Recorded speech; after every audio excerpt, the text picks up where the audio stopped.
All right, here we go. So I'm going to show you a probably more sorry excuse for a coin roll hunting video. Actually, it's not even a roll. These are half dollars. Literally, I scraped up from a bank I've never been to before. And interesting story. I go in to deposit a check, and I said, just offhanded mention, hey, do you have any half dollars or some rolled dollar coins, whether it's the big ones or the gold dollars? Even take those. Those are searchable for varieties and stuff like that.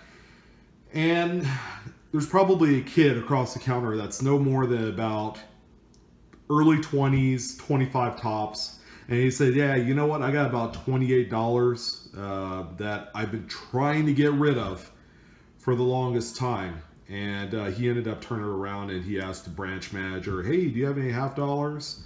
And a few other tellers. So I had 3 tellers, 1 branch manager, and actually 1 personal banker. He's the guy that you meet, when you go into the bank to talk about finances and home loans and that sort of thing. They all scraped it together into what you see here. All right, so that's the bank I went to, Bank of the West, pretty prominent here in Northern California. And altogether, there was about maybe 3250. So we are going to bust these open live on camera for the first time. I've been waiting for about, let's see, it's about 10:30 right now. I got these right around 3 o'clock. So they've been sitting and marinating in my work bag for about 7.5 hours. So we're going to take a look at it.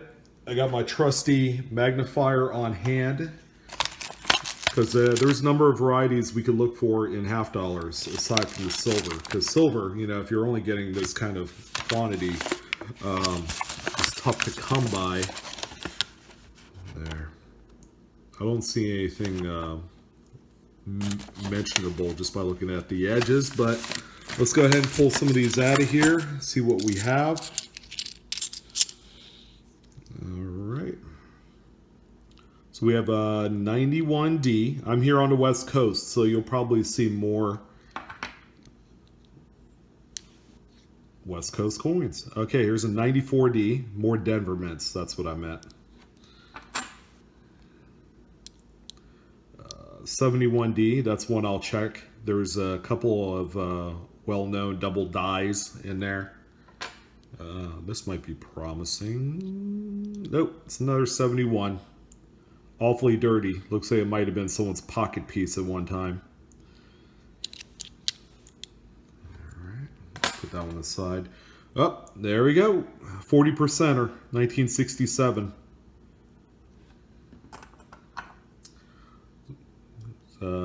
Crappy and toned and dirty enough that it might pass as a regular clad half dollar. But anyways, there you go. So we got 140%. There was a 71D. I'll put that one aside. 97D. 73D. Standard 70s stuff. And another 71D. Put that one aside. I believe the 73D, there's a whatchamacallit in there, another double die. 83D right there for you. Oh, another silver, 66, 40%er.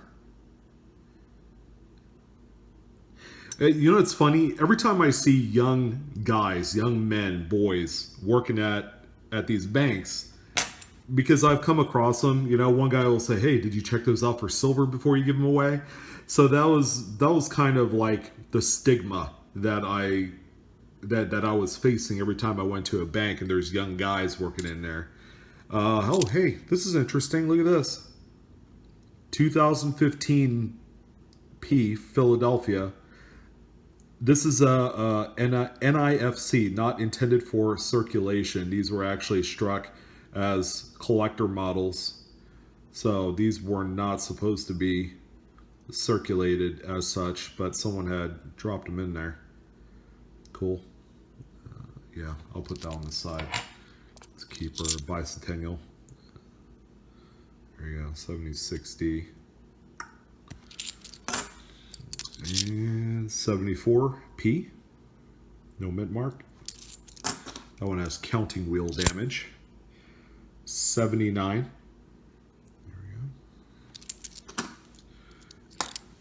Oh, there's the twin right there, 2015D. So it would appear that maybe this was dropped in tandem as a set, especially when you have two of the same date, just a P and a D mint mark. Yeah, I'm gonna hold on to that. I'll put that aside. I've quite a nice little collection of NIFC half dollars. There's a 97D, 72D. There, I believe there's a double die with that date, so I'm gonna put that aside. Here's another 74 for you. Okay, there you go. Some of these are in pretty decent shape. 73D. Grab the last little bit. There you go. That one's toast. All right, let's see more silver. There's a 98P. That was another silver. 72D. 72D as well. I'll put these aside. Say minor misaligned die over here. See how thicker this rim is compared to the other side? Not a whole lot, but it's noticeable. There might even be an edge cut. I don't know. I'll have to take a clue. Actually, it looks like it might have been plated. I don't know. Let me take a look at that one. There's another bicentennial. 72 for you. Tougher date here. 83D. 83D. Bicentennial. 72. Yeah, if you're coming across half dollars, the 70s are definitely the most common. There's a nice 98D. It's in good shape. 71D, that's put that one aside. Double check for double die there. Another bicentennial. This one's Philadelphia. Yeah, 70s, plenty common out there. 96P. All right. 71D again. And we have another 71D. There we go. All right, so let's go into envelope number 2.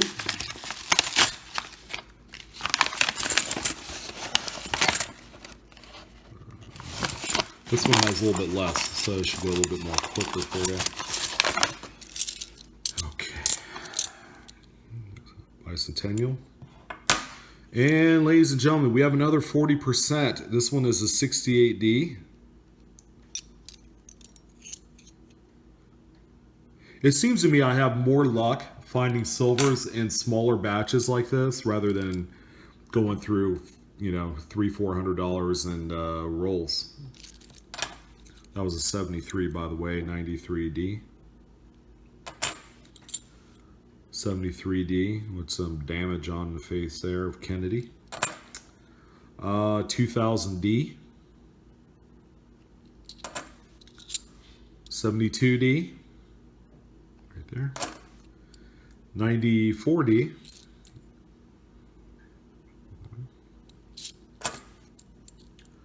And we have a 79 Philly. 2001D. I don't know if that's an NIFC. I'll have to check. I think it's either 01 or 02 where the cutoff is before they stopped producing these for circulations. And very well loved 88 Philly. Let's go ahead and just pull out the rest of this empty. Empty. So just catching a quick glance, it looks like there's no more silver. So yeah, three 40%ers out of $32 face. Not bad. Not bad at all. I'm happy as a clam right now. You dig? 71D. Quite a few 71s. Okay, here's another NIFC. This is a 2008P. Put that aside. So it looks like we have 3 NIFCs, a confirmation on the 01, and here's a nice 81D. Yeah, not bad. One of the tougher dates. When you get into the 81, 82, 83, it gets a little bit funny there. Bicentennial, Denver style. Here's a 72D. For all you Denver lovers out there, this is an 88D.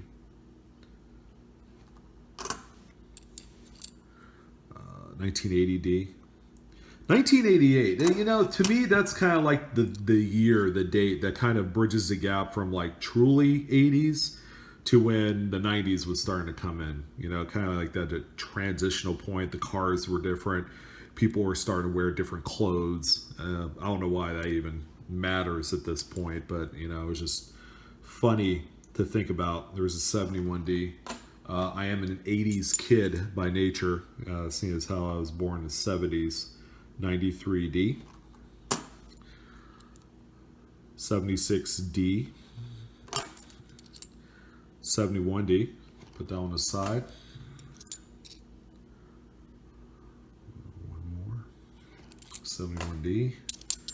Bicentennial. Yeah, it's going to be a matter of time before someone finds something very interesting about the bicentennials. 93D.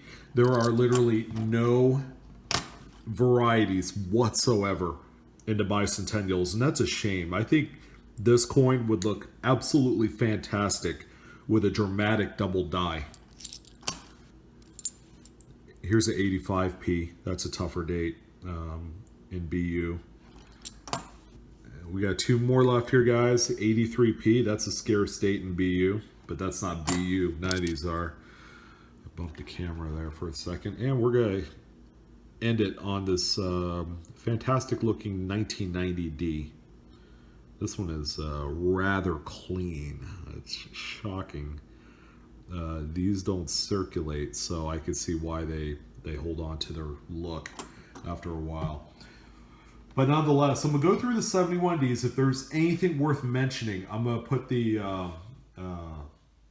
thumbnails at the end of the video. We're 13 minutes long into this. Sorry it took so long. I know people that go through $500 boxes in like half an hour, so I don't know what I was doing. As a recap, we have 3 40%ers. We got 68, 68D there, 66, and a 67. Cool. We got a little taste of every date right there. I love the sound of silver. Not intended for circulation pieces. We got 2008P. A 15D, which is nice. These things are like high relief, man. They got a little bit, yeah, they have a lip. Whereas, see this 2008 right here? It's like straight as an arrow. But you get to it toward the edge of the rim right here, it's high relief. It kind of bowls up. It's interesting. Same with this 2015P. Really cool. I like that. And I'm going to confirm on this 01. I think this is a regular strike and not an NIFC example, but nonetheless, you know, the NIFCs at the most are worth about $1 a piece. That's how much I generally turn on those, but that's neither here nor there. That was a fun little rip. I can't believe I scored a few silvers off of the amount of coin I got, $32. Most people don't even get any silver out of a $500 or $1,000 box. But thank you for joining me. That was a lot of fun. We're going to try and do more of these. $50 is really hard to come by in Northern California. A lot of people are not being very helpful in terms of ordering these things because I'm ready to order. I just need a willing participant. And yeah, there's just some banks that won't touch it for the sake of being overcharged or whatever. But thanks for joining. Blue Ridge Silverhound signing out for you, and I'll see you next time. Take care, guys.